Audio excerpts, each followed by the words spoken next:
நம்ம சென்னைக்குள்ள டிஃபனோட ரேட்டுங்கெல்லாம் வந்து ரொம்ப ஏறி இருக்கு. அதேமாரி சாப்பாடு விலை கூட ரொம்ப ஏறி இருக்கு.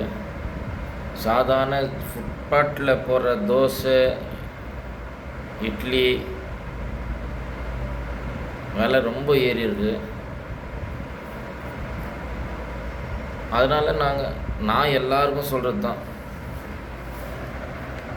இந்த மாதிரி ஒரு தண்ணி பாட்டில் வாங்கிக்கிங்க, இந்த மாதிரி ஒரு ப்ரெட்டு வாங்கிக்கிங்க, கோதுமை மாவு ப்ரெட்டாக பார்த்து வாங்கிக்கிங்க. இந்த ஒரு பாக்கெட் வந்து தாராளமாக 4 வேளை சாப்பிட்லாம். தண்ணி அதிகமாக குடிங்க, ப்ரெட்டு கம்மியாக சாப்பிடுங்க. சரிங்களா? காசு மிச்சம் ஆகும். பொறுப்பு முதல்ல என்ன சொல்கிறதுனாக்கா, எல்லாமே அடுக்க முடியும். கோவத்தை அடுக்க முடியும், சிரிப்பை அடிக்க முடியும். சிரிப்பை கூட, கோவத்தை. ஆனால் பசி குளிக்காமல் கூட இருந்துடலாம், எத்தனை மாதம் எத்தனை வருஷம் ஆனாலும். ஆனால் பசி ரொம்ப கொடிய விஷயம் எதுன்னு சொன்னால், உலகத்துலேயே பசி தான்.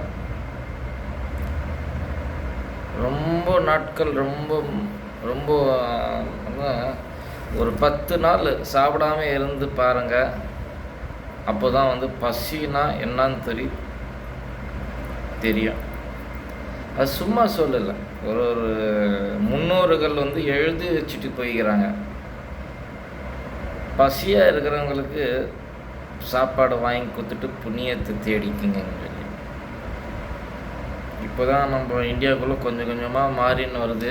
இருந்தாலும் சில சமயம் அது எல்லா இடத்துலையும் நடக்கிறது தான், உலகத்தில் எல்லா இடத்துலையும் நடக்கிறது தான். பசியால் செத்தவங்கன்னு சொல்லி கூகுளில் போய் பாருங்கள், நம்ம நாட்டோட பேர் கூட வருது, பக்கத்தில் நாட்டில் இருக்கிற பேர் கூட வருது. இப்போதைக்கு வந்து அந்த சைடு ரொம்ப கஷ்டங்க. ஏன்னா என்ன பேசுனா தடை பண்ணுவாங்க, என்ன பேசலைன்னா தடை பண்ண மாட்டாங்க. ஒன்றுமே புரிய மாட்டேங்குது. ஏன்னா சேனலே பேன் பண்ணிட்டா அதுவும் யோசிக்க வேண்டியது இருக்குது.